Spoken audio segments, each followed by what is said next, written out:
Chair of the wonderful London LGBTQI plus community center. So welcome to everyone. We will keep this very, very informal because it is an important topic.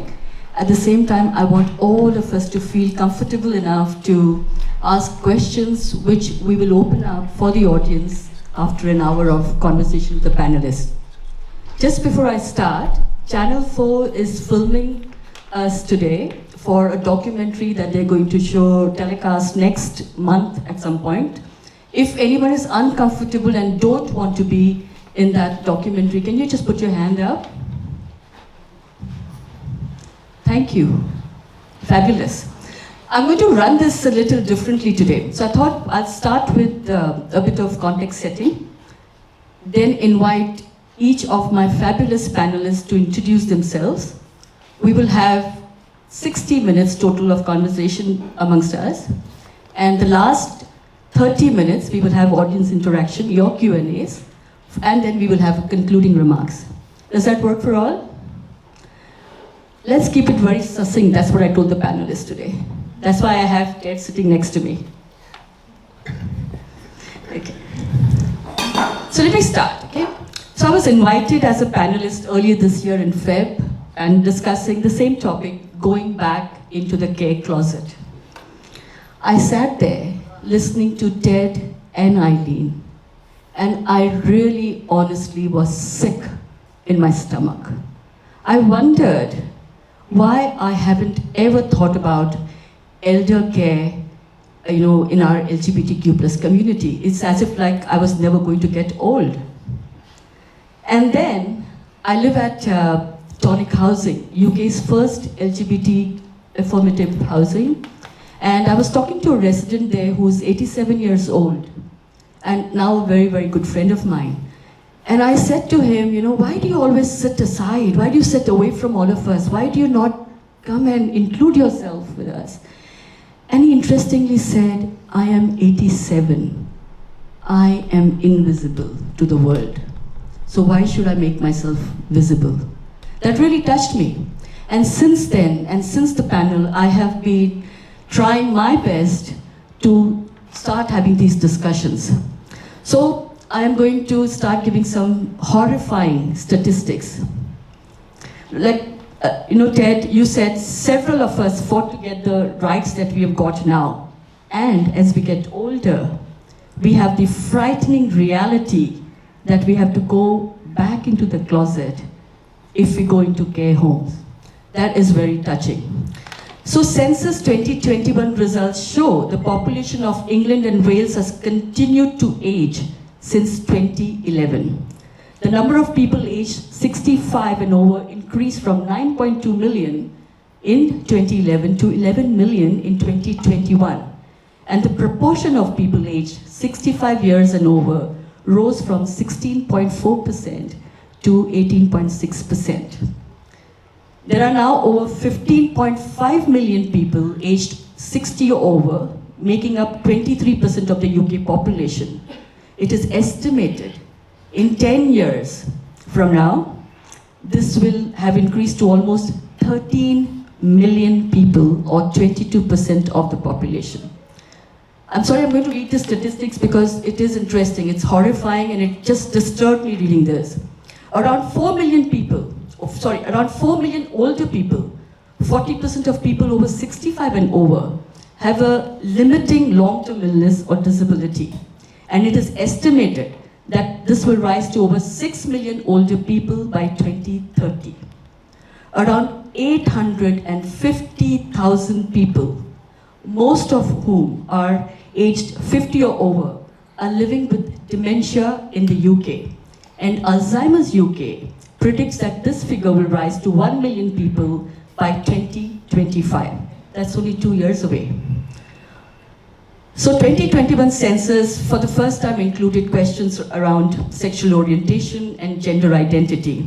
Of those who completed the survey, 92.5% of respondents aged 60 or over answered the question on sexual orientation, while the remaining 7.5% chose not to. The statistics go on and on, but let me highlight something.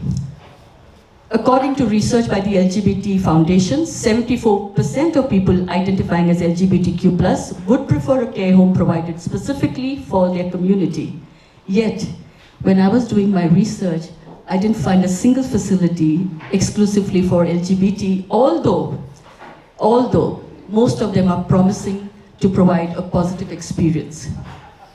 Alternative Care is the only one I could find that provided fully trained LGBTQ+ care staff. I mean, we're talking about the UK, and there is nothing really here. So where do our elders from our LGBTQ+ community go? Are we forced back into the care closet? Let's find out. Are we ready? So we'll start with Ted. Ted, as all of us know, is an active member of GLF since 1970, currently campaigning against LGBTQ+ elderly abuse in care homes. Ted is part of the generation for whom homosexuality was illegal in their youth, who fought for the rights of LGBT people. I mean, look at Pride. It started off as a protest. But thanks to activists like Ted Brown, we are actually celebrating Pride today. So that's Ted. A big applause for Ted for doing what he does.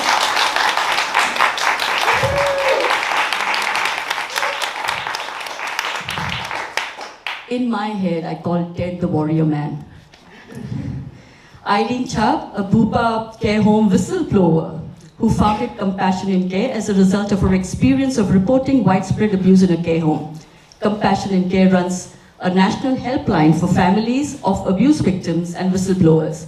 Eileen campaigned for Edna's Law, which we'll find out more about today, to legally protect whistleblowers. Compassion in Care has published many reports on the issue of abuse and whistleblowing, and I believe you're going to share some parts of a new report that's being published. Welcome, Eileen.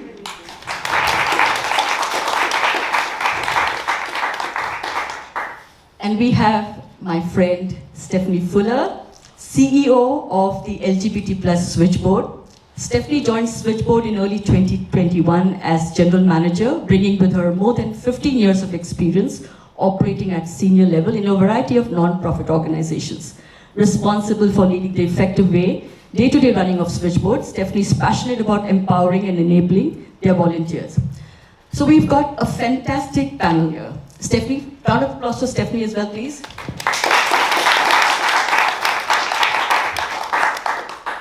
So, Ted, I'm going to start with you. You have been campaigning against LGBTQ elderly abuse in care homes. You've had a very traumatic personal experience. Can you please share that with us?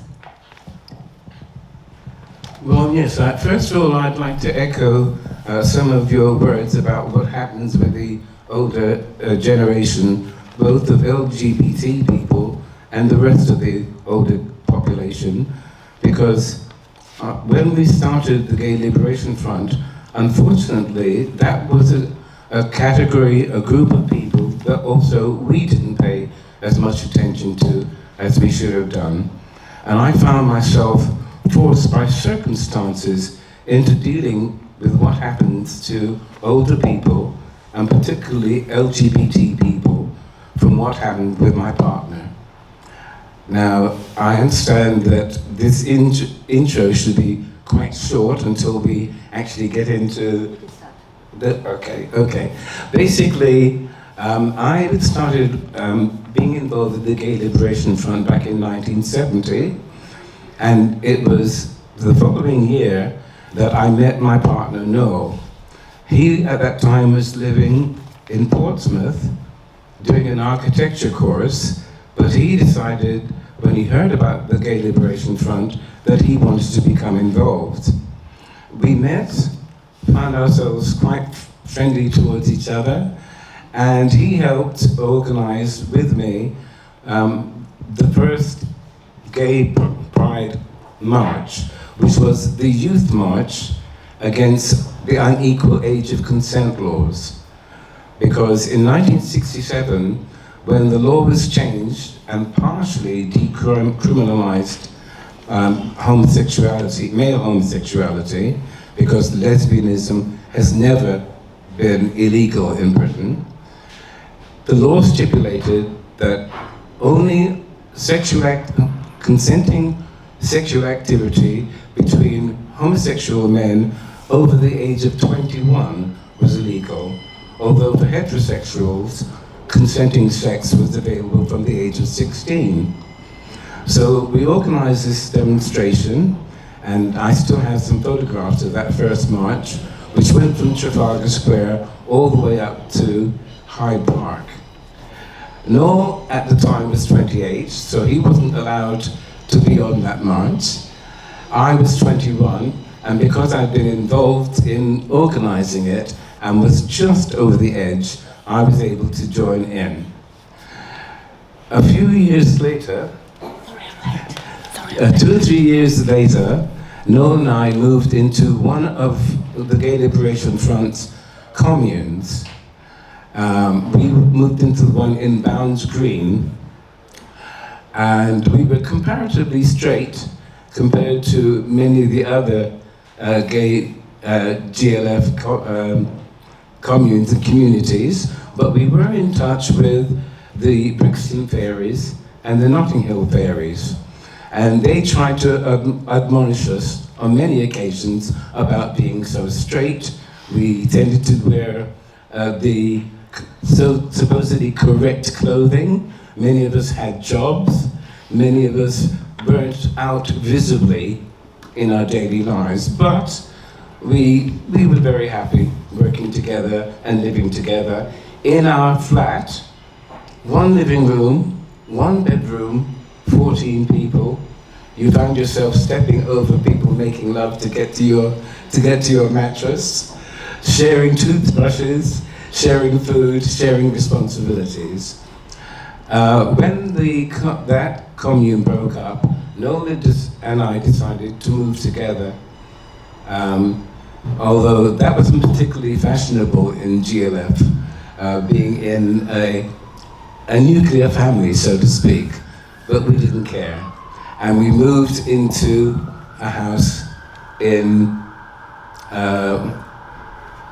Muswell Hill. And we lived together all the rest of that time, right up until Noel contracted dementia. He was diagnosed with dementia in 2016 and was in and out of hospital and died in December 2021. But throughout that time, he and I were devoted to each other, very happy together. And I found from the time that Noel was in the hospital to the time that he died, that we faced barriers, mainly as an LGBT couple, but also as a mixed race couple. And it became difficult at times to untangle where the prejudice was coming from. Was it because he was white and I was black, or was it because we were simply a gay couple? Many of the instances that happened in the 2 stages of care that we started in, we had been warned about, but we didn't take the warning.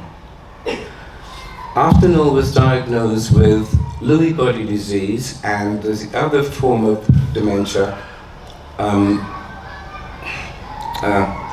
excuse me a moment, vascular amnesic cognitive impairment, we were warned that we should be very careful in dealing with the care system to de-gay our home and to de-gay our lives, not to be too affectionate to each other, because we didn't know who we would be dealing with.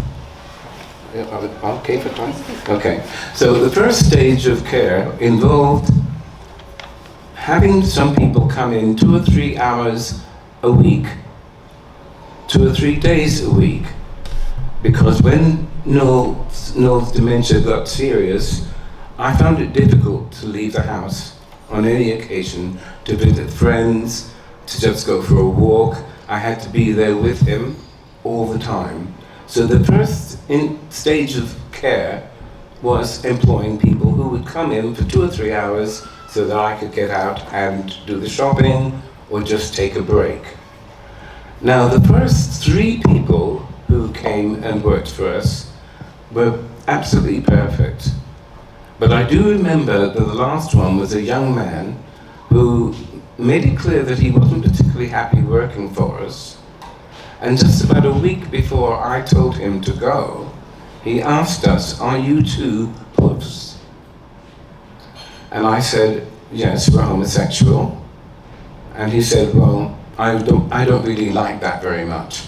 And I said, "Well, that's it. You have to put up with it. We're a proud gay couple. We're living together. You are in our home. You will behave decently." I went out shopping, and I came back and found this man force-feeding Noel. Instead of the usual procedure for somebody who has dementia of offering the food as you would to a child and waiting until they're ready and letting them take the spoon and eat the food, this man was actually shoving the teaspoon of food into Noel's mouth. And I told him to go. And still, I was reluctant to go into the closet.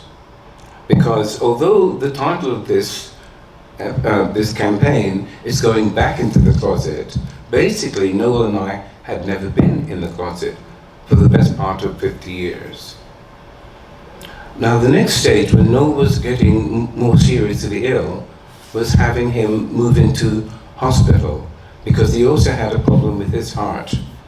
He had an operation and he had a stent put in his heart. Now, while he was in hospital, I was advised to get power of attorney for health and welfare, and also power of attorney for finances. And these were very useful, and I advise anybody who knows someone who's going into care or expects that you're going into care to get those 2 facilities, because they give you the right to act on behalf of your loved one. Without it, especially if you're meeting with homophobes, you are just somebody passing by in the street. Now, the treatment that Noel received in the hospital was quite reasonable, but I found that towards the end, when we got to 2018, the atmosphere seemed to change in some way. We had a new set of doctors, and the process of communicating with me changed. On the 24th of December 2018, I went for just 2 days to stay with my family in Broadstairs, where some of my family had a house. And I got off the train and I got a call from the hospital telling me that without my knowledge or permission, they had moved Noel from the hospital into a care home in Croydon. Now we are Lambeth residents, and I had no knowledge of this home. So it seemed to me that they were prepared to move him without considering me as his partner. And I had prepared the doctors by telling them that we had a civil partnership. I showed them the documents about my power of attorney, and I had also been advised later to get the power of litigation friend, which became very useful later on. Now, Noel was moved into this home on the 25th of December. It's called Albany Lodge in Croydon.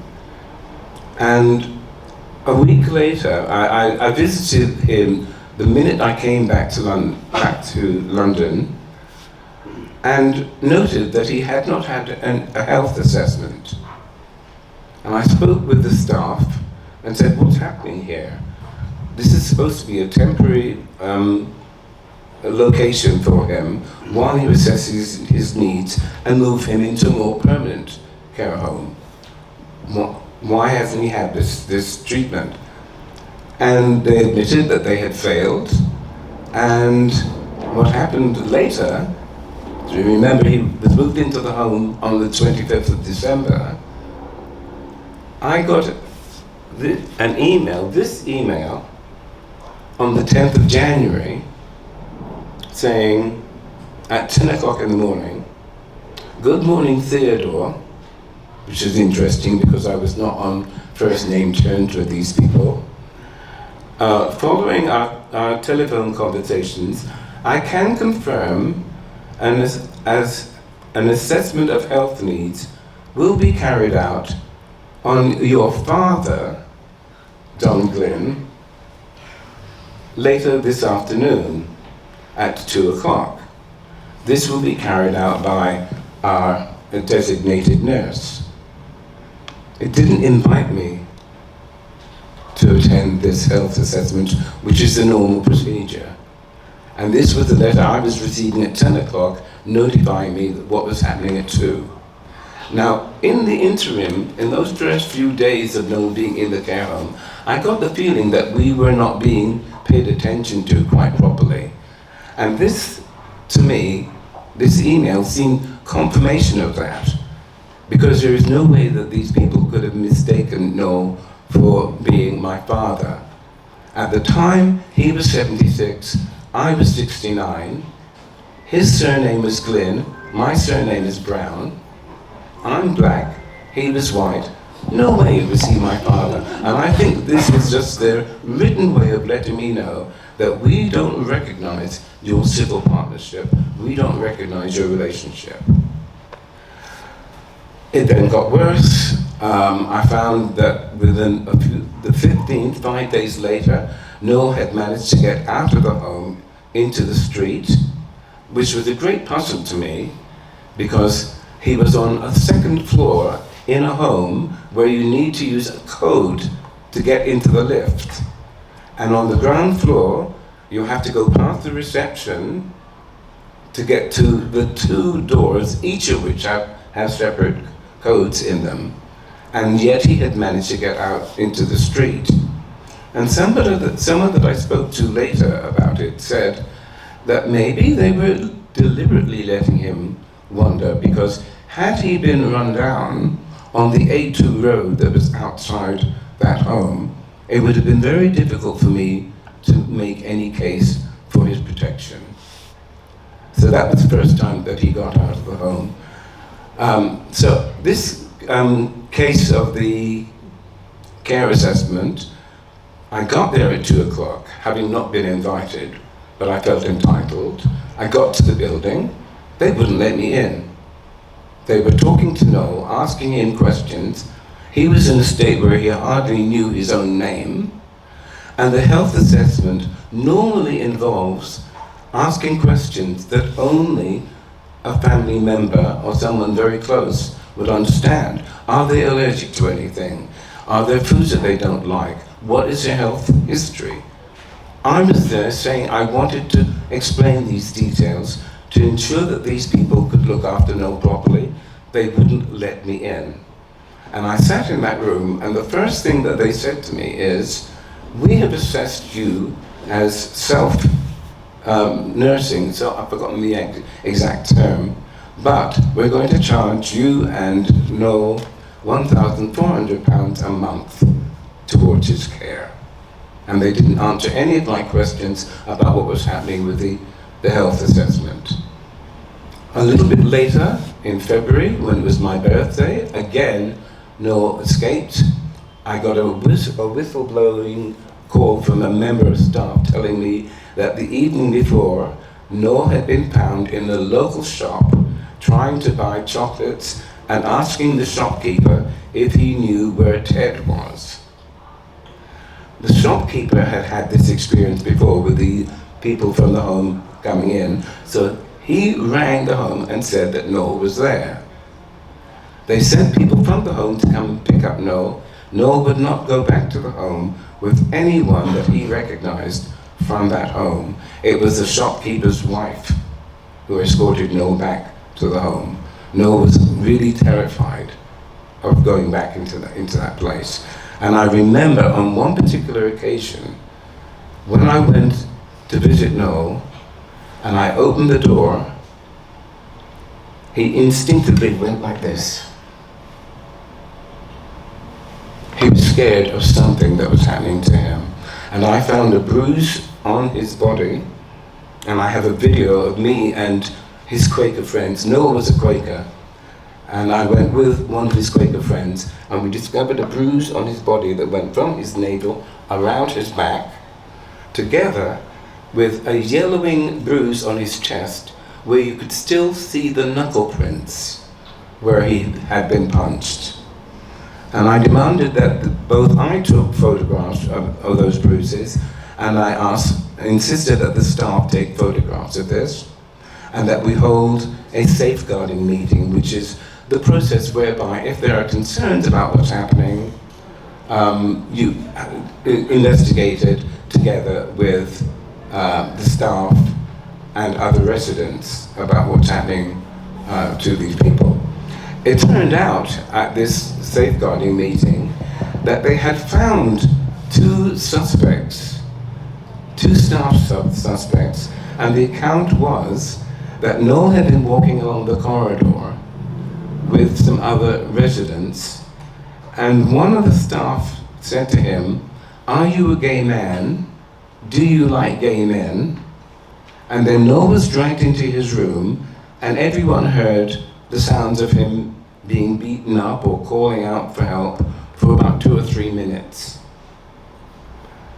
I have the records of what happened after that. Those two staff members were suspended for 2 weeks. I don't know if they were suspended with or without pay, but they were then moved to another floor on the grounds that they would then not be able to get their hands on Noel. But of course, they could get their hands on any other person on the other floor. So that was the only admonishment these two staff members got for what may have been the cause of these bruises on his body. So I won't go into detail of all the other incidents that happened, except one particularly interesting one where Noel managed to get himself to a local hospital and asked the hospital people, he pointed to a point in his body and asked them, "Can you help me? Can you make this better? It hurts." And that's where the police found him and brought him back to the care home. I took out a case and sued that home, and long story short, we were awarded £30,000 compensation for the abuse, and that was awarded in March 2019. March 2020.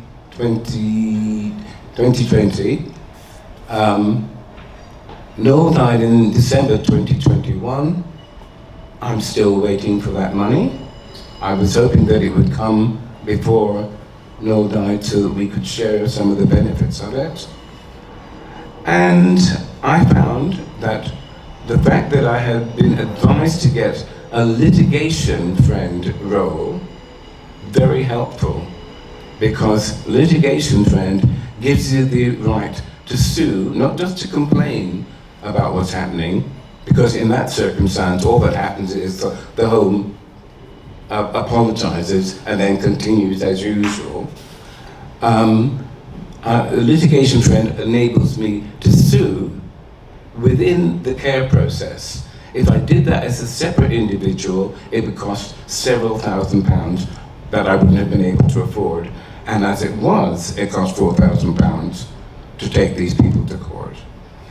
Now, as I said, I won't go into a whole lot of detail, but I will sum up by pointing out that Noel had another incident where apparently he fell in November, was put back to bed. A few hours later, he woke up complaining of pain. He was then taken to St. George's Hospital in Streatham. He was there for a month, where I visited him. And then on the 30th of December, I was called and asked permission for Noel to be brought back from that home from that hospital back to the care home for two reasons. One, the hospital needed the bed, and the second reason being they thought that Noel would be much better off in an environment where he felt better. Now, I've left out a bit because what actually happened, this was now a better home. So in the first home, Albany Lodge, Noel had been moved in there on a temporary basis. Social workers had said this place is dangerous for him, not just unsuitable, dangerous for him. And yet it took 9 months to get him out. It wasn't until October the 14th that he was moved into the much, much better home. Right? But in the better home, he had a fall, wound up in the local hospital, St. George's, for a month. And then on the 30th of December, I was given the call, can we take him back? And I said yes, because I knew that the new home was good for him. On the 31st of December, the following day, I was phoned at 3:30 in the morning and told that Noel had died. Call back during 9 o'clock when we can continue with sorting out his body, funeral arrangements and so on. I called back at 9 o'clock that morning and they had lost his body. They didn't know where it was. And it was not until the 15th of January, 2 weeks and a day, that I found where his body was. It hadn't been stored properly. You're supposed to rest bodies on their backs. Noel's body had been left on its side so that the left side of his face was purple where the blood had settled. And I was told off the record that it's good that you got here in time because in 2 or 3 days we were going to dispense of his body as someone with no next of kin. Now that is going to be a separate case because Lambeth were responsible for his body when he died. I got no help from them in trying to find out where he was, but apparently what happened to Noel isn't as bad as what happened to other people. And I also want to say that one of the reasons that I won our case and was able to establish for the first time that the abuse that Noel suffered was homophobic was because a lesbian and a gay man who were in the original home and being visited by their partners as friends because they didn't want to be exposed as lesbian and gay because they feared what would happen to them, were prepared to risk testifying, and they gave the account of these staff members saying, are you a gay man? Do you like gay men? Which wound Noel being beaten up. Now, Eileen is going to, at some stage, talk to you and explain about the 423 and more homophobic cases of abuse that have occurred that no one's been able to establish as homophobic officially. My won simply because that lesbian and gay man were prepared to make that statement, and I refused to settle with Lambeth until they admitted in the text that that was an element of the abuse. Now, this is a bit of a disjointed account of something that I still find very disturbing to talk about, and I hope that you'll have questions. I'll be able to answer more coherently, but I would warn people that if you are LGBT and you go into these homes, and especially if you are trans, because I heard a story about one person who was trans in that home who had her clothes thrown away on the day that she came into the home and given the wrong gender clothing, and they refused to use her selected pronouns. But here we are. I'm still waiting for this compensation. That home is still there. They're claiming that the usual thing, the welfare of our residents is our top priority, and that LGBT, lesbian and gay couple are still in there, who knows what's happened to them. Thank you, sorry.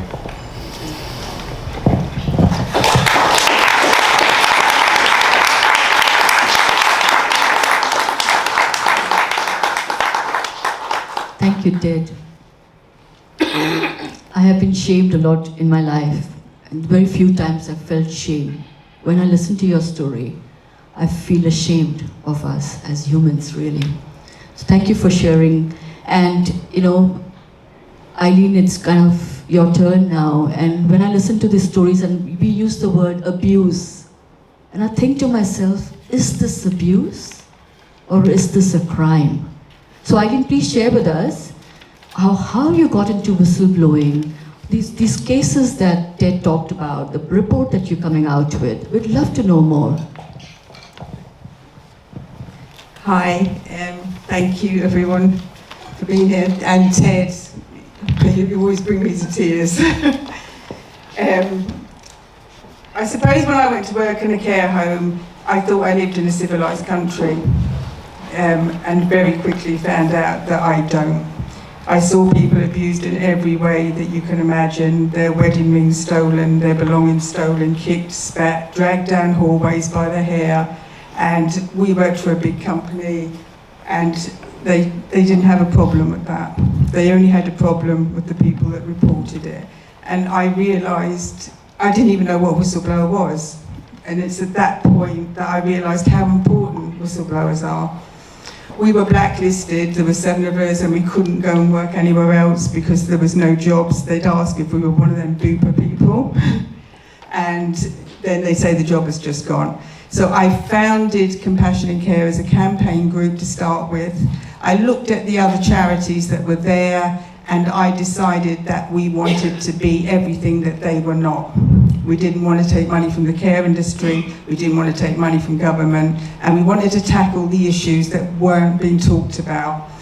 So the helpline started as a small thing. To date, we've supported 13,000 whistleblowers and 9,000 partners and families of victims of abuse. I also run the Whistler, which is for whistleblowers outside the care sector, such as teachers, police, etc. So we all help each other with no paid staff, and all of our volunteers are people who've come through to the helpline and been, supported, and want to give that support back to other people. How we work is we identify themes that come through. As you'll see we have 42 COVID reports, for example. So if we start seeing 300 or 400 cases of a particular theme, we try to highlight that by giving voices to the people on the front line. So we anonymise the words, and we give their voices and talk about these issues and expose these things. So when this started, the first hate crime, I think we had 50 cases, and mainly across London to start with, and we thought there's something not right here. The depth of the information that we had, whistleblowers and families, was that there was horrendous abuse occurring in care homes. Today, I'd just like to give you we have on our website 5 reports. The last report that was published is called Stripped of Pride. And I'll just give you I'll just get Ted to hold that a second. Sorry. Okay, thanks. Okay, so all of the reports are on our website with the exception of Stripped of Pride Part 2, which has gone to Channel 4 because they wanted it early. So far we've had 287 whistleblowers reporting homophobic abuse, 199 family members, that's 486 people in total. This has gone up rapidly because Private Eye magazine covered the issue, The Guardian, etc. So just from the Private Eye story alone, 68 further people came through to us. 49 of the 287 whistleblowers reporting abuse of LGBT were from the LGBT community. It is important to note that all 287 whistleblowers said they would report abuse of any vulnerable person. all of those whistleblowers lost their jobs as a result of saying this is not right. Now that is a disgrace in any country. It should not be happening, because silence is one of the key factors to abuse. If people won't speak about it and report it without suffering the consequences, you know, we've got whistleblowers who have to choose whether to feed their children or to report abuse, and that's not right. And I think that we are looking at the tip of the iceberg, and that we were surprised to hear that we were the only organisation that had published data on this. I just like to read two examples, because we always try to give the voices of the whistleblowers the priority. Whistleblower P. I am gay, but no one at work knew. It is not the sort of place where it's safe to be gay. I've worked in 7 care homes now, and every one of the places was homophobic and frightening. This was the first time I'd worked in a home where there was a gay resident. My heart sank when they told us all that a gay resident was going to be admitted to the home. It's bad enough for gay staff in this kind of environment, but at least staff get to go home. They made this resident's life hell from the start. Some staff would just attend to this person and not speak at all, but other staff were really abusive, verbally and physically assaulted this person. I reported it, but nothing changed. I tried everywhere. No one cared. I got treated as the problem because I reported it. I work in hospitality now. The care system broke me. It's no place to be if you're vulnerable. And whistleblower T, there was a gay resident in the home. Staff were so cruel to them. Some staff treated this poor man as if he had something catching. I saw one staff member spit on this man whilst telling him to repent, as he was a filthy pervert. Another staff member slapped this man around the back of his head really hard. I reported it. I was horrified. The staff started shouting at me, "Are you a pervert lover?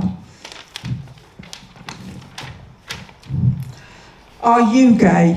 Nothing was done. I went to the authorities and I left the home because I couldn't work there.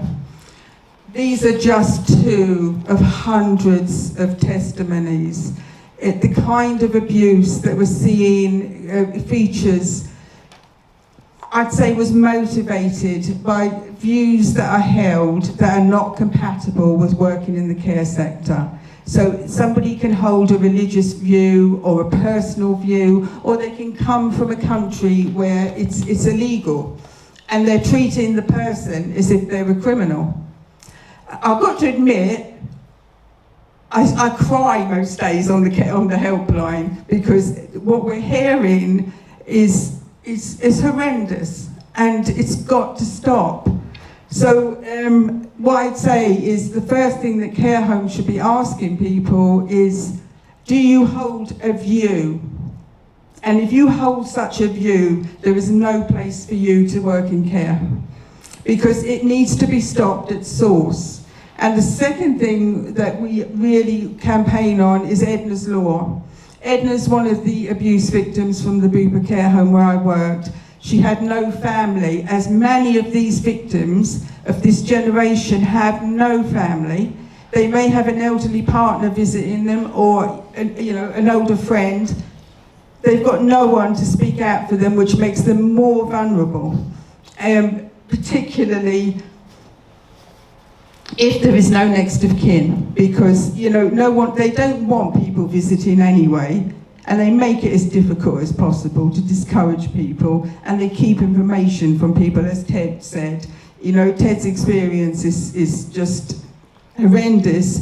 To even lose someone's body, the disrespect from beginning to end, even beyond death, is I think we should all, as a country, be shocked to the core. So we are campaigning for Edna's Law. There's lots of information on our website. We run a helpline. If anyone wants to ring us, they don't have to give their name. It's 100% confidential. Spread the word. Tell people our phone number, our contact details, because it's only if we all come together and expose this and the numbers of this, that it can change things. So thank you.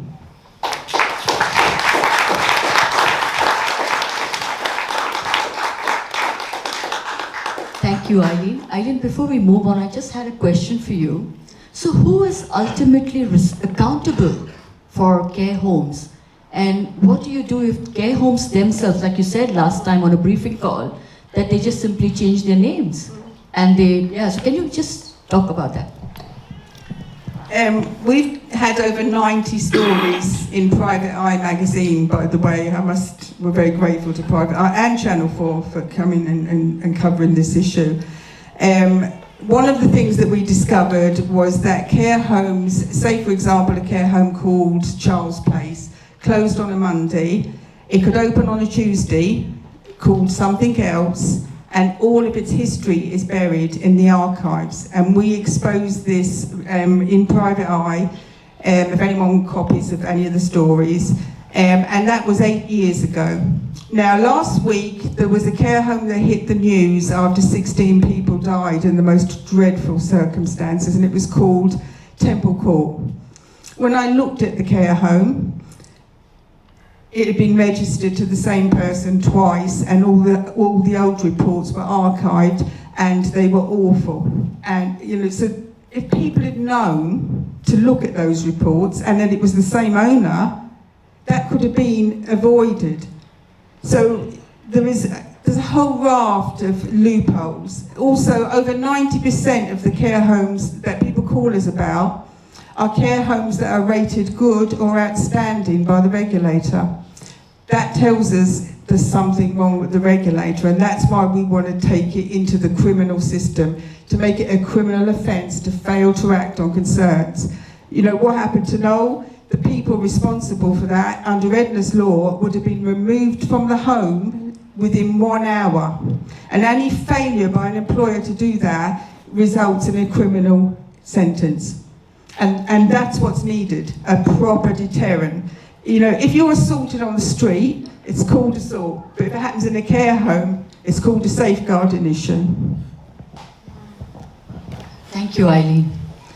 I have some more questions for you, Eileen, but towards the end, if there is time. Yeah? Stephanie, over to you now. Stephanie, tell us more about Switchboard, in particular about the kind of calls you receive from elderly LGBT people on your helpline.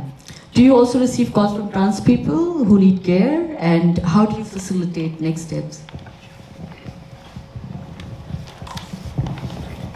Thank you. Oh, don't knock your water over. There we go. Electricity and water is not a good combination in my experience. I actually just want to mention as well something that Ted said right at the beginning about power of attorney. I've just done that for my mother. She has dementia, and I think it's £88. You can do it online. It's really important, really, really important, and it reminded me of something actually before I talk about Switchboard, just for a moment, of a friend of mine, Grace. I'll call her Grace for the purposes of the story, who transitioned much later in life. I met her when she was in her 60s, and she had just transitioned, and her family had basically, she was estranged. They'd cut her off. In multiple generations had cut her off, and we used to see her at a certain bar on a certain day of the week regularly, and then she just stopped showing up, and I never really knew what happened to Grace. And then I found out that what had happened to Grace was that Grace became ill, and the only people that she had to depend upon were the family that she was estranged from, and they stopped all of her medication, denied her identity, and when she passed away, she was buried in the name that they all felt she was and the identity that they felt she was, and all of that was removed from Grace, and it horrified me then, and it does now, and a power of attorney might have changed that for Grace. So really, I think everybody should be looking at those, because I think they're really, really important. Bringing it back to Switchboard, part of the reason why I really was really thankful to be included in this conversation tonight is Switchboard was started in 1974. So the people that were fighting for our rights in 1974, like Ted, were, navigating the most difficult circumstances. And here we are, nearly 50 years later, and they were probably in their early 20s at that time.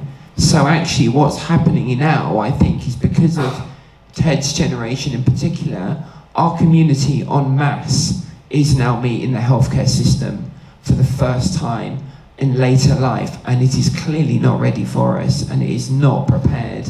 And I'm starting to see that show up in the call stats to Switchboard. So we, when I joined Switchboard in February 2021, what I really want to understand, apart from a load of other things, is more about the topics and the people that call Switchboard, because there may be an assumption that it's, you know, mostly conversations with very young people, and that would be true to some extent. But around 20% of calls to Switchboard come from people that are aged over 50. And those themes tend to be not quite so expansive, but they tend to be more consistent with the sort of things that we're seeing. And they're around housing, they're around neglect, they're around abuse, they're around isolation. And these things are showing up more and more at Switchboard. And I actually think, as was mentioned earlier, this is the tip of the iceberg. I think we're going to see much more of that over the next year. And when I was looking at just 2021 stats, there was around 140 conversations where the specific reason that somebody had reached out to Switchboard was around abuse and neglect.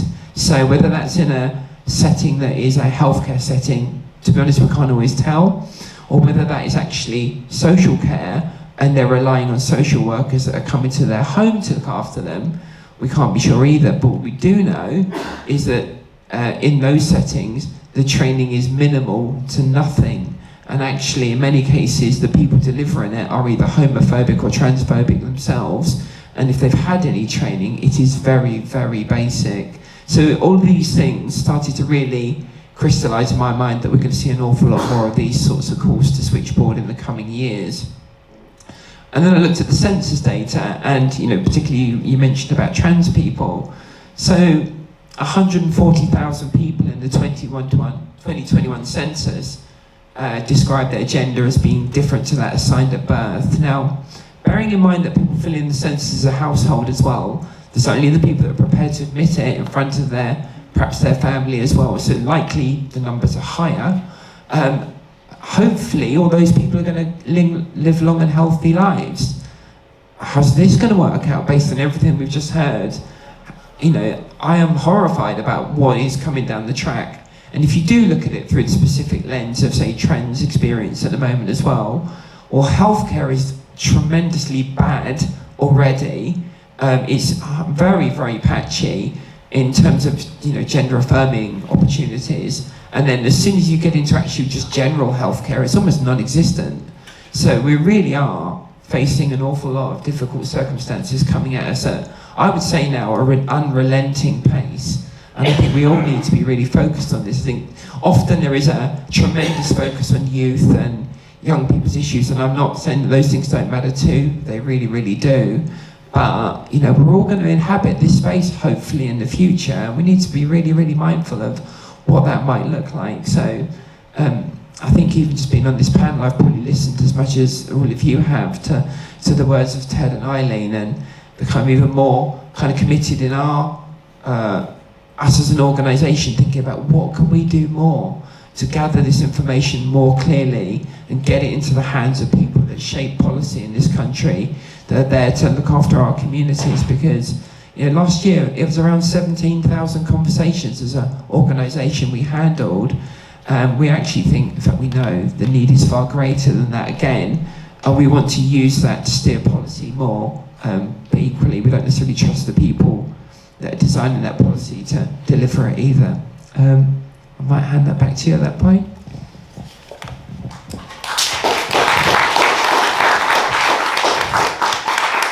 And just listening to you all, I just think I came out publicly at 50.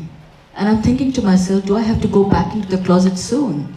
Because I'm at that age when I am vulnerable as well. And it really frightens me. After our last session in Feb, I remember going to some of my gay male friends and saying, what happens to our people? What happens to South Asians? Because typically in our community, in our culture, in the South Asian culture, our children look after us. It's a cycle. When we get older, we look after our children until they are old, they live with us, and then we live with them. it's understood. So what happens to the LGBTQ? Because we are mostly ostracized. I mean, I was thrown out of my home. So what would happen to me if I didn't have a partner? It frightens me. Then I asked my friend, I said, so what would you do? He said, there's nothing to worry about. I'm a man, I'm going to be a straight man. So that's going back into the closet. Then, and Stephanie, this question is coming back to you. So do you worry about it for yourself? And what do we do? I mean, where are the numbers for the trans community? Where do they go? What happens to them? Thank you. Yeah, I do worry. There was, I think it's a report by Gendered Intelligence quite recently, actually, that 46% of trans people are estranged from their family, either by at least one member of their family or their entire family. So straight away, you know that you are much more likely to fall into the hands of the care system, which, based on everything I've heard today, is utterly terrifying. And yet it doesn't surprise me, because my experience of the healthcare system in general is pretty awful. So I am worried. Where people go, I really wish I could tell you that. I actually don't know, because I think at the moment that possibly that some part answers its own question. People are either denying their identities. I hesitate calling it detransitioning, because I don't necessarily think that is the case. I think they are being economical with their identities and being cautious about who they're open with and what they say and who they say that to. And I suspect that, as we saw in Grace's situation, you know, their decisions about their lives are being made by people that don't have their interests at heart. And I think that's probably the bottom line. So, you know, yeah, I wish I could say these are where they go, but even as Switchboard, you know, when people call us, there are very limited services out there that we can actually refer people to. You know, whether it's from the broader LGBT community, mostly looking at age concern and places like that, who have some elements of training there, but not right across the board, and that's quite patchy depending on who you interact with.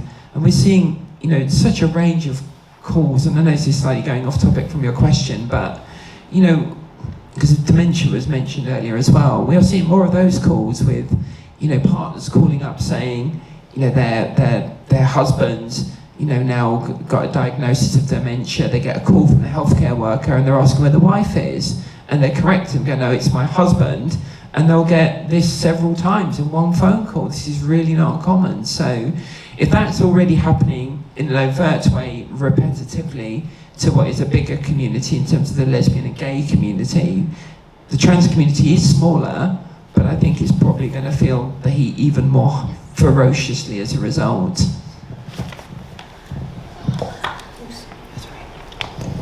I'm going to come back to you towards the last call for action, what you want for all of us to do. In the meantime, we will open the floor for Q&A.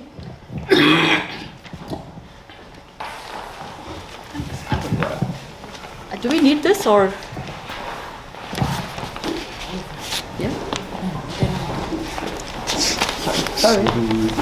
Can you just speak out? I'm sure. Can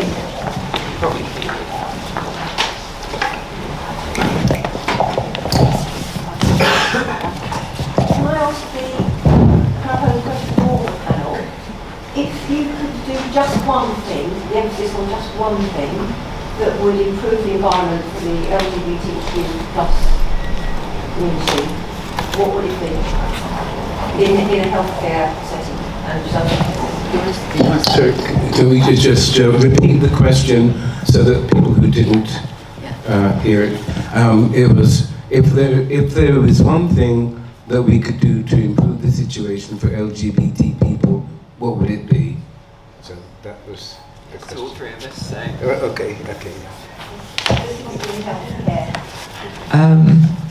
Yeah, I guess so. So more broadly, but hopefully this links into it, and would, you know, I don't understand maybe the infrastructure of how care homes necessarily are regulated separately to NHS structures, but you know, one of the things that we see is that actually even when people encounter their GP, for instance, things are so patchy, and often that's down to poor quality training because their localised budgets are spent and they haven't got the money to spend on good quality training. So I think that actually there needs to be some mandated training which is funded right across the board on all LGBTQIA+ lifestyles for all aspects of the NHS, and to actually not just look at it through the lens of, say, sexual health, but making sure that every part of training that's delivered considers the fact that a significant percentage of the population are from this community, and actually it should automatically feed into that. So I think rather than just maybe taking a piecemeal approach, just redesign the whole bloody law and include us in everything, because that would make a lot of things easier at the start. Then obviously how that works in a healthcare setting, I'd hope that it cascades across, but that's probably a naive hope from me, and you might be able to answer that better, I suspect. Yeah, some of the cases that we get are also hospitals and home care, as well as nursing homes and residential homes. The one thing I would do, of course, is Edna's Law. Having seen what I've seen, I've arrived at the conclusion very long time ago. The only way you're going to stop this is to make examples of those abusers, and if people see that this is not going to be tolerated. Now, if murder wasn't illegal, for example, but they said, oh, we're going to make it illegal to only murder if you murder someone with blonde hair, people would go mad. So that's why we have to have a law that holds people to account, and it holds everybody as equal protection of the law, because that's the way the law is meant to work, and it is not working that way at the moment. There's a whole lobbying group trying to make banking whistleblowers more important than any other whistleblower. So we fight every day, not just the abuse and the people, the prejudice, but, you know, Parliament, who want to protect financial whistleblowers above other whistleblowers. All whistleblowers matter because they're speaking for people who have no other voice. So Edna's Law is my one thing, and I'd fill the prisons pretty quick.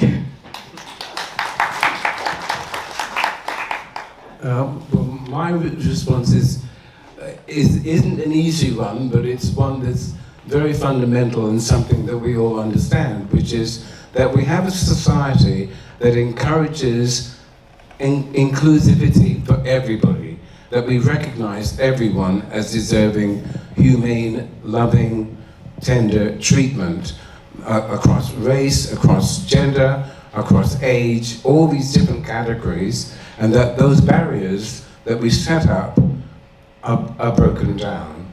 Now, obviously, this is something many people have been campaigning for, but it should not be underestimated, because if you look around, you can always find someone who is losing out because society in general doesn't take their issues seriously. And we all have to pay attention to each other and take each other seriously and lovingly. Thank you. Okay. Yeah, can I just add to that? That I think that the first thing with any issue is raising awareness of it.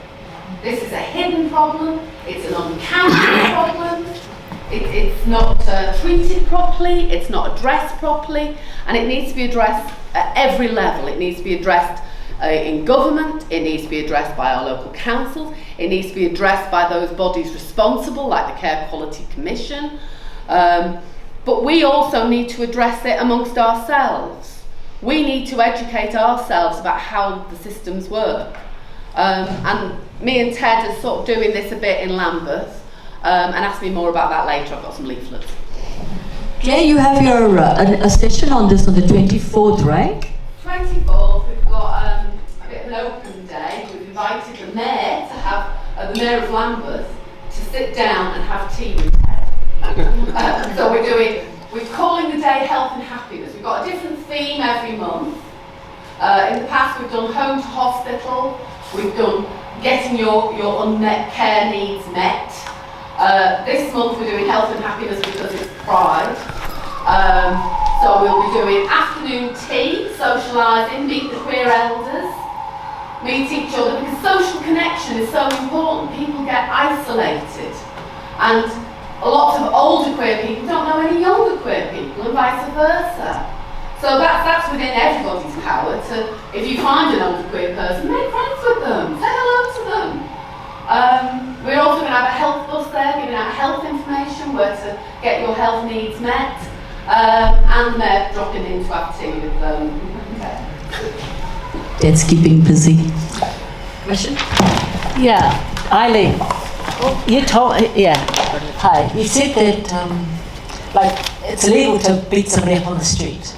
Yes. And I know that the police have been sensitised, like, over the last few years to domestic violence as well, when they get called to domestic violence. What would happen if somebody in a care home rang the police? If somebody was beating up somebody there now, the police, what would happen? Excellent question. Excellent question. We're always doing FOIs. We did a recent FOI across police forces, asking them about hate crime and how it's recorded. Firstly, it's not recorded as hate crime. If it's happening in a care setting, that isn't recorded at all, the place where it's happening. So, if somebody is 30 and they're walking down the street and it happens, it's bad, but that person can maybe run away, or maybe somebody might help them because somebody sees it. But in a care home, it is completely hidden, and the police are not doing enough. I've lost count of the amount of families that we've written letters for that involves complaints against the police, where the care home have said to the police, it's not true.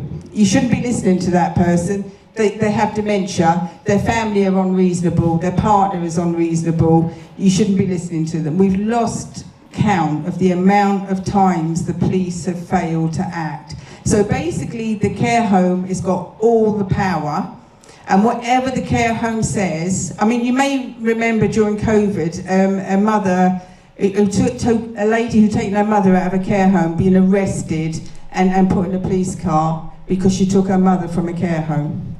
Now, that case was all over the news. It's the tip of the iceberg again. The care home has all the power, and we've had families that have actually been arrested and put in a cell because they raised concerns about a loved one's care. And the police are going along with this. So one of the things that we're doing is the Richard Turner Award for Integrity in the Investigation of Abuse, where families are nominating police officers, regulators, whoever, for doing their job properly. But we're also having the other end of this scale, and a booby prize. And what we're aiming to do is to say, this is how this should be investigated, this is what should have happened. You don't just take hearsay, and the care home has all the power, and whatever they say, it's just taken at face value. And it's a major problem, because where you get abuse of power, you get abuse. And so thank you for asking that. Okay, just before we move on, sorry, can I say that this actually applied in my particular case? I have been given a hearing bundle, which is an account of the case as reported both by my solicitors and by Lambeth Council, which includes an incident on one of the other occasions in which Noel was being assaulted. I was rung by a whistleblower who actually held the phone up to me and said, "Can you hear this?" And I could hear Noel crying out, and I could hear thumping going on. And I immediately phoned the police and said, "This is happening to my partner. Can you get down there?" The police station was 2 miles away from this home, and they actually said to me, "This is typical of these care home people. They have dementia, they're just acting up." I said, "No, that's not the case. I have been called by a staff member. I am telling you that this is happening. It's not a dementia person who's fantasizing about what's happening." And they simply recorded it as an incident of neglect and did nothing at all about it.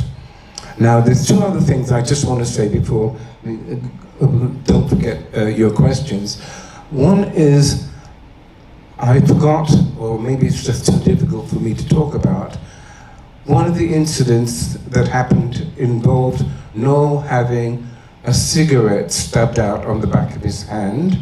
I have a photograph of the injury, I thought it looked like a cigarette burn, and I got a doctor and a social worker to look at it both on Noel and both in the photograph, and they confirmed that that's what it looked like. At that stage, Noel was unable to say when or how or who had done it. When I asked him about it, all he could say was smoking, because in that home, they used to allow the staff and the residents to perambulate in the back of the garden and smoke outside the building, not inside. So maybe it was during one of those occasions that happened, and I wasn't able to get it officially logged in the case because there were no witnesses. But I know that whoever stubbed the cigarette out on the back of my partner's hand, when he can hardly talk, when he's helpless and lost, is still working in that home. And the other thing I want to say is, this is an urgent matter, because as we sit here, you can guarantee that there are at least 100, maybe more, people sitting in a care home in their room, absolutely terrified about who is coming through the door. And I've summed it up as, the person who beat me up last night may be bringing me breakfast in the morning. And that's a situation, and it has got to stop. Sorry, can we go? I just have more words. Hi, I had a question, well, two questions, and a lot of it has just been answered because it was about these actual being crimes that should be reported to police. And I'm not surprised at the reaction, because we know how corrupt the Met is and all the recent reports on how they are full of abusers themselves. And it doesn't surprise me, because I was abused by a police officer as a child. And this all absolutely terrifies me. And I just wanted to say a little bit how I felt about it, because I'm sure many of us are feeling this way. But I went through very chronic abuse for years as a child, from a very early age, by family and a police officer and a counsellor. And it's already left me with chronic long-term mental health problems and physical health problems, that I'm unable to work, and I'm unable to function most of the time, and I've already have all these problems, but I try to find queer community and joy where I can. But the idea of the last years of my life going back into being abused again is horrifying. I would rather not exist, and yet I could get dementia and be past the stage where I could choose not to exist and take myself out of the equation by the time it gets to the point where, because we all hope that dementia is often the biggest reason. My mother has just recently got dementia. It started 2 years ago. She had to go into a home a few months ago. She's only 76, she got it quite early. So then I think, am I genetically a little disposed possibly to get it, or get it earlier? Have I only, I've only had another 20 years to go. So the fact that she has dementia now and is in her home has made me think about it a lot, as well as having read about your story, Ted, and your and Niall's story. It's this thing of going back into the closet, but so many of us, the idea of even doing that would be so damaging to our mental health. We couldn't even imagine how to do it, and even if you tried to, many of us couldn't. It's impossible to hide who we are, So, but my question had been about the police, but that's been mostly answered. And the problem is, of course, we actually need a whole overhaul of social services, the police, the courts, NHS training. It's every institution in this country needs overhauling on this, But my one specific question that I still have that hadn't been answered in the things that had just been said was that with Edna's Law, you were saying about how much power the care homes have. It's part of Edna's Law campaign to reduce the amount of power that the care homes have. And my mind at first went to about having more power for the power of attorneys, but that only works if it's your LGBTQ plus partner or LGBTQ plus friends who have the power of attorney, because often, of course, we know families are, I have also lots of transgenders who've had the same thing that's happened, that's been described, with their funerals, and as they were dying, their whole identity being taken away and misgendered and dead named and so on at funerals. So it's families often do abusive things. So it's I wondered, is there anything that within the campaign about how we can depower the care homes? Yeah. Actually, if anyone wants a digital copy of my book, There Is No Me in Whistleblower, it lays out everything that Edna's Law will do. It took a book to write it because it's thought through, and there's different measures, and the way the evidence is scrutinised as well. It doesn't go to the CPS, etc., and then it's buried somewhere, because this is often what happens. These things are lost on the journey to accountability. So it's about, if anyone would like a copy, just email the info at Compassion and Care and I'll send you a copy of the book, which will answer everything, which it would be too long for me to explain here. Taken away, Edna's Law would make all employers accountable, and it uses the premise of the rule of law, which is that everybody should have equal protection of the law. It's so important to protect whistleblowers because often as not, they're the only voice, and that voice is often, it's buried and it's not heard, and the information is lost and never acted on. So, you know, I'd say probably 99% of abusers who've been reported by whistleblowers are still working in the care sector.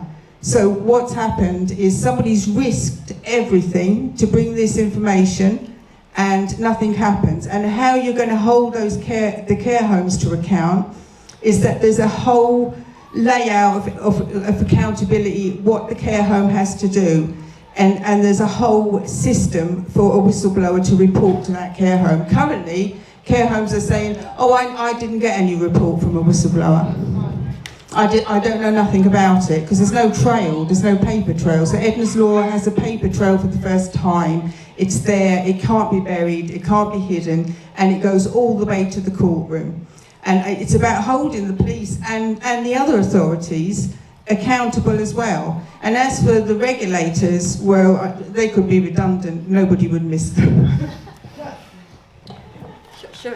Second row. I understand that such a lot of what's been said is about care staff, and there is a real problem about underpaying, their low status, and the fact that there's so many wonderful ones that you mentioned who, if they were still in the system, would be better. Yes. They're the ones we want in there. Yeah. If there's a system, which you're talking about, really, of encouraging people to be responsible to do that, but to respect them too, because they're treated awful bad, paid rubbish, and just, that is the kind of thing that happens with very little training. Exactly. It's not excusing them, but they're not respected. That's a very good point. Now, as a care worker myself, who can't work in the care industry and started to do this instead, it's the best job in the world. It's the least paid, and you get more back than you give. I mean, I worked with people with dementia, and I can honestly say they enriched my life and me personally every day because I came into contact with them. And I won't even start talking about my residents,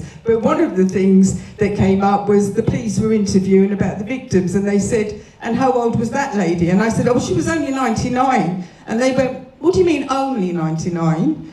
I never met anyone old. I looked after older people, but I never met anyone that was old.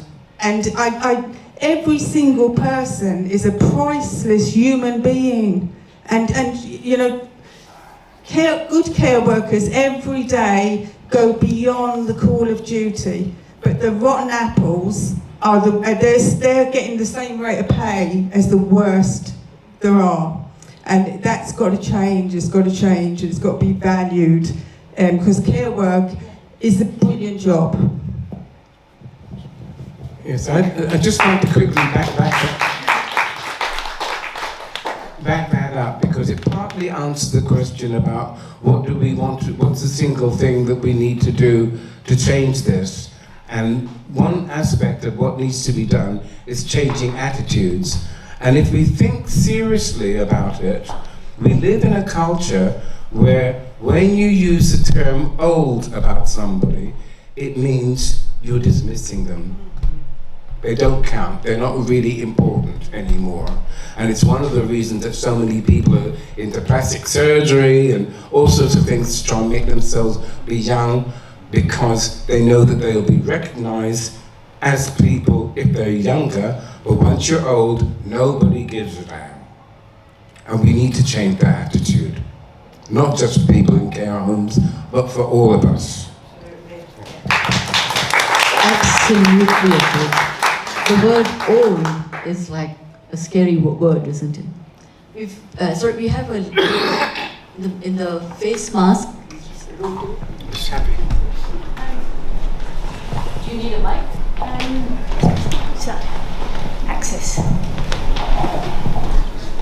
At present, are there things which local authorities and integrated care systems who are meant to be improving the quality of care in their localities could do in terms of prevention and early intervention where problems arise? So it's a bit technical. Who wants to take it? Unfortunately, it's the same across the country. A recent case where 5 families from the same care home, there was the most appalling care, but they didn't know about each other. And each one of them was told that it was just a one-off incident and it never happened again. And that's the kind of thing that's happening across the country. They have lots of integrated care systems on paper. It looks brilliant, but the reality is that a lot of the issues are buried. They do not want to deal with them. I mean, there was a massive case at Sussex Healthcare, and it turned out that over 40 safeguarding alerts were put in a drawer and nobody dealt with them. Winterbourne View care home, which was exposed on Panorama, I did an FOI because I know the producer at Panorama, and it turned out there were over 300 safeguarding alerts about Winterbourne View long before Panorama went in, and the local authority buried them. We also had a case where there was 500 sexual assaults in a care home. They'd all been investigated by safeguarding, but as individual incidents. So the overall dots were never joined. So there's plenty of things on paper, but as it stands, it comes down to human beings enforcing what's written on that paper. And what we have is we have investigating, people like regulators and police, etc., and local authority safeguarding boards who have got the investigation skills of a lemon. I mean, basically, I wouldn't let them direct you to a bus stop. So that's a major problem, and we're trying to raise that. And I think exposing it is the way, is to expose these people and name and shame them, as Ted has so well done. Actually, one aspect of this is the commercialization of care. Because as far as I know, for example, a large borough like Lambeth doesn't own any of its care homes. These are all commercial propositions where the main aim is to make a profit, where the best way to ensure that you can give a good share to your shareholders is to not spend any money on the people that you're supposed to be caring for. And also the fact that each home basically has its own rules. There's no really overview care. Now, one of the things that makes it very obvious that we have an issue about care and old people is that Matt Hancock, as Health Secretary, openly made it clear that he was moving people out of hospitals into care homes without checking them for COVID. And as a result of that, several homes had to close, and several thousand more people died than were necessary, and nobody said a word. This was public. It was headlined in the newspapers. There were no demonstrations, no riots, no complaints. These are old people. They were going to die anyway. They're not that important. And that's what happened. And then he went, after doing that, and causing the death of thousands of people, went on to write a book and go on to earn £500,000 on I'm a celebrity, get me out of here. And that's down to us. That's down to us, letting them get away with that. Thank you.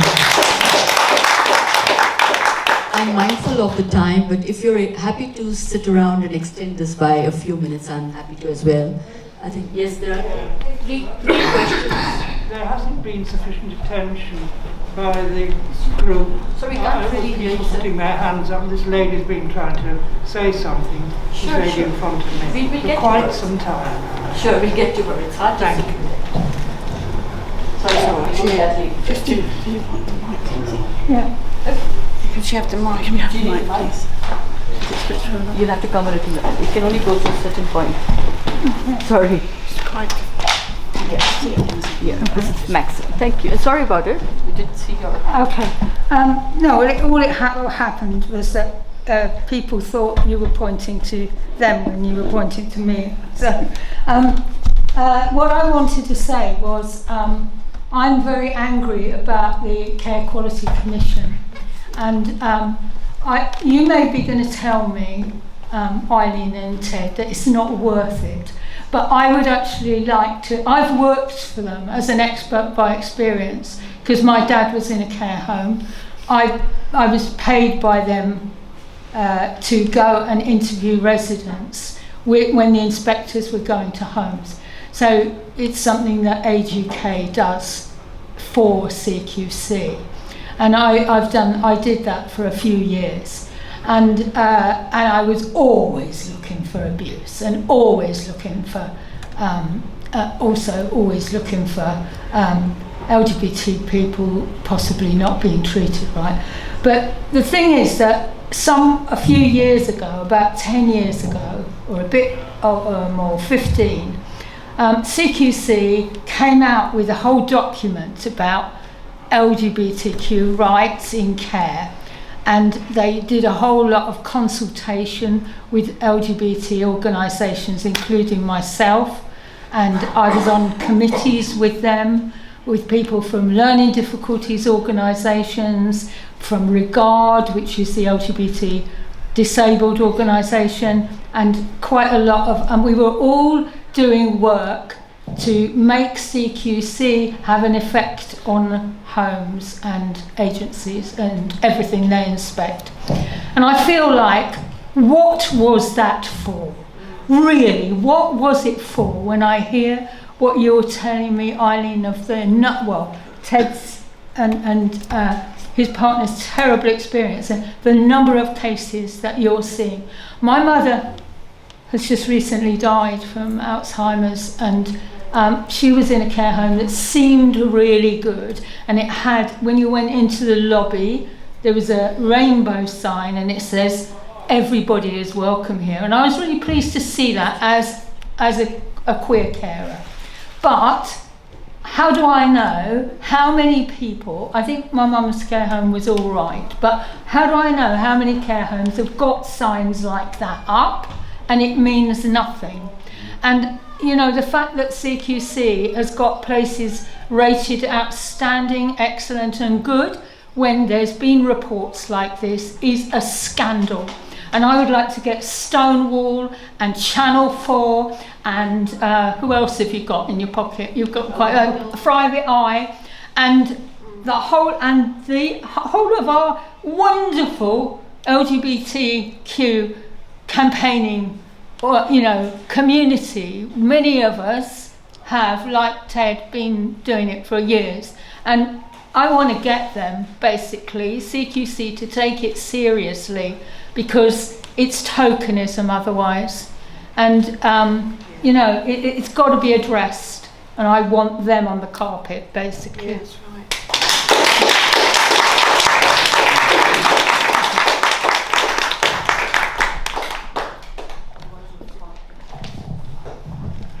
Yes, not to focus too heavily on it, but the Guardian article about what happened with Noel doesn't cover as much as it does on the online version, which you can probably still find. But there are some important things in the Guardian article. The first one is that an unnamed Lambeth spokesperson actually confirms that they recognize that there is a wider systemic issue of homophobic discrimination within the UK care system, which locally Lambeth Council is working hard to address. Right? So they should be challenged on that. We want to find out from Lambeth what they're actually doing. And a spokesperson for the Future Care Group, which owned the home that Noel was in, claims that they have been working closely with the authorities, and they've chased up the police. They want action from the police. And it's not clear whether they want action from the police on our case specifically, which can't happen because Noel has died, or what other action they're asking. So I actually sent out a letter suggesting that we chase up those authorities and find out what they are actually doing to deal with this issue, having acknowledged that it exists not just in Lambeth, but throughout the entire country. Just to answer about CQC, some of the things we've exposed, we get whistleblowers from CQC, inspectors who've spoken out as well. So, you know, that's important, that's good.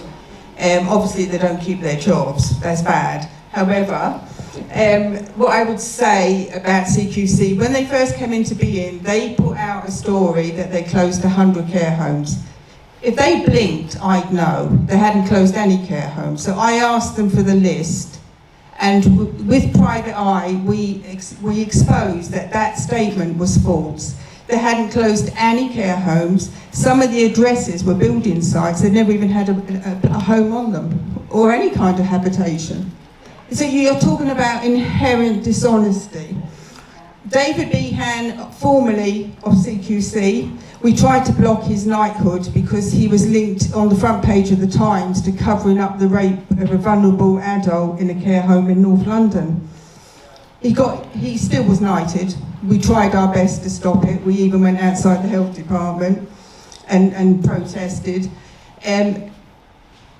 You know, there's numerous people that are put in charge of these organisations. It's rotten from the top down. It's not the people at the bottom. It's not the people who are going out doing the inspections. It's what happens at the top. And there's, you know, the person called Andrea Sutcliffe, for example, she was in charge of CQC throughout numerous scandals. She's now in charge of the NMC. So if you have a nurse that you need to report, she's the person you go to. And she's failing thousands of families. So it's like a revolving door of rot, and that rot needs cutting out.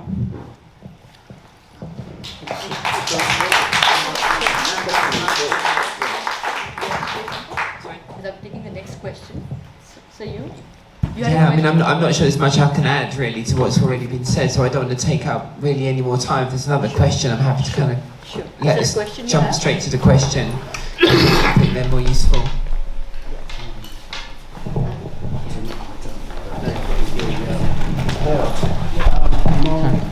My main problem is pre-care home reform. How can we radically reform the housing system to provide care in your own home, etc.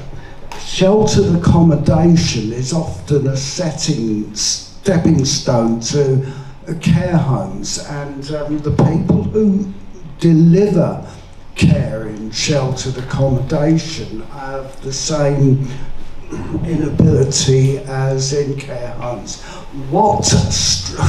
It's a big question. What structured housing reform would you consider? It's driving me mad. I was trying to structure it. Thank you. I know, Eileen, this is for you again. Okay. Yeah, there is a book that looks at care across Europe. I can't remember the ISBN number, but if anyone wants to ask me. And some of the models there are brilliant. And it's about having smaller communities of people living together, maybe 6 or 8 people living in one property. You know, instead of the minute we've got warehouse-sized care homes and care sector, and also these agencies that are going into people's own home are national, and they're big business. And you know, really and truly, it needs to be there's only one answer, and that is to take back control of social care. And that is the only way and I've said this from the beginning, when you've got care staff having a whip round to buy food because a multinational, a multi-million pound company cannot send in anything other than a tin of baked beans and half a loaf of bread for 60 people. I mean, you know that what you're looking at is profit, profit, profit at any price, and often the price is human suffering. And that needs to stop. That's a real core thing. So that's a brilliant question. There's so many things I could say. I could be here all night and I'd never get them all in. No, it's just actually just on your point there, actually, around sheltered housing, because we do Switchboard. Actually, I've noticed that a lot of the calls do come from people that are in sheltered housing situations, and so I think that that's perhaps overlooked as well. You know, that's a place where people are already starting to go back into the closet, and that is definitely showing up really frequently. We're looking to capture more of that information. Shall I hand back to you, Raga? Sure. I've got one more question. Final question. Any more hands up? Thank you so much. But I just want to thank everyone on the panel, first of all, for sharing such powerful testimonies. Today is about awareness, right? But I guess we all came from a place of having some awareness. My question actually is in relation to, years back I was involved in the Equal Love campaign, and I work as an inclusion consultant and trainer. I'm not here to promote myself, I'm not here for that. And the reason I'm saying that is I talk about allyship a lot. And I think with the Equal Love campaign, what happened was, and you'll be well aware of it, 4 gay couples, 4 straight couples. The only reason that we got, I believe, any media coverage was because we had 4 straight couples looking for civil partnerships. Not because there was gay people again going, oh, we need something that you've got. And I think this is great, and we're all on board. We are all on board. But the power of allyship is what I want to highlight. How do we get people on board? And it's great, Channel 4, right? That's great. You talked about private eye. We need to get people listening to what we're saying. Will people watch a programme about this if they're not part of the LGBTQ plus community? Because it falls on deaf ears. You see that happening all the time. So how do we raise the profile of this? What can we all do to spread the word? I mean, that goes to everyone really. Is that a question or is that just a rant? An answer to that would be if everybody in this room raised it with their local authority, so that every local authority had local people demanding services for LGBTQ people. Thank you. So, sorry, Stephanie, this falls in line with how we want to conclude. Okay. What's your call for action? Yes, so I think you touched on something really key there, actually, because there's one thing that we're perhaps, well, there's several things we're way better than the straight community, but let's pick one for now. Activism is definitely one of them, in terms of getting organised and actually really focusing minds on a point. And I think that is possibly something that we can really do, and actually that will take people with us, especially when we show them that actually this thing that affects us actually affects them too. But sometimes you have to, you're trying to get, you know, Raga rightly started with a lot of information which was around sort of stats and data, but actually the most powerful testimony today has been Ted's. You know, really, it's a story, and actually we don't know that story unless Ted is here to tell it. So there are loads of stories, like the one that you told us, that are not getting told. Oh, that's it. And we need to make sure that we can get people emotionally connected to something like this, and then really use our activism to drive some energy around it, I guess, as a community. And that will probably attract people to us and help widen out the impact of that. So I should leave that there. I see what you're saying about the media. It is hard work. You know, let's face it, there's a lot of newspapers out there that have got nothing to do with journalism. Over the years, I've learned, you know, made contacts, etc. I think it's that we have to demand our human rights as people. And the only way to do it is write to your MP, make sure you're heard, sign the petition for Edna's Law, be vocal. We do a lot of protests out on the street, we're at Parliament Square, we do a lot of pop-up protests. We don't believe that things can change by just one measure in how we fight for this. We have to use everything, and to be visual and to make sure that they hear you and they see you, and you're not going to be stuffed in some corner or some care home where you didn't ask to be. So it's about shouting the loudest and using the media that do care about these issues. It's also about letting people know that this is initially a campaign focusing on LGBT people, because this first case was one in Lambeth by me and my partner. But we are also concerned about what's happening to non-LGBT people. And I have in my bag, if anybody wants to see it, the story of Miss Anne King, who was paying £2,400 a week for her care, and she was slapped with a cloth that was used to clean a toilet. She was beaten by one of her carers. She had sexual suggestions made to her whenever she was frightened and scared. And my article has photographs of her son and daughter sitting by her just before she died as a result of the abuse that she had. Now, she wasn't LGBT, but we want the thrust of people like yourselves who have been at the forefront of fighting for LGBT rights to also spread it out to other people, to non-LGBT people, because we're all human. That is the theme of part of the theme of what we're doing about this care thing. It's not people who are old, it's not people who are LGBT, it's about people, all of us together. And I also want to remind people that what's happening is not just suffering for people in these care homes, it's also their families and care homes. I still may never get over the guilt that I felt over not going into the closet. I sometimes wonder whether things would have been easier or no if I had actually complied. But actually I wasn't able to, because if he wanted a hug, I was not going to not hug him. If he wanted a kiss, I was not going to not kiss him. But there's the other fact that happens, which is you've gone to visit your partner, you've seen the bruises, you've seen them crying, and you're leaving the building and you're wondering what's happening to your partner as you're leaving them in that place where you know there's some sadistic swine who can get them in a room on their own. So this is quite spread out abuse and suffering that we are fighting that needs to be dealt with. Thank you, Ted. If there's any more questions, otherwise we'll conclude, and thank you very much. I think to myself that those words you said, this is urgent.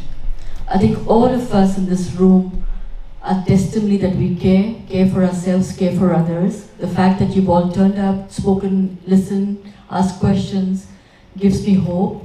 Gives us all hope, and I hope that all of us, I am on social media, I promise to promote this, talk about this, discuss, debate, challenge people from now on. So can we all make a promise to ourselves and to people here who are fighting this fight on behalf of all of us. And thank you very much. I must thank Ted, and Ted, thank you for all that you do.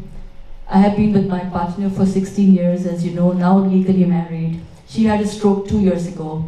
I am so scared just listening to these stories, and just for nothing else, for that I'm going to fight with you. We are with you. And Eileen, thank you so much for all that you are doing, and be present. Stephanie, keep it going. So thank you very much, and have a very good evening.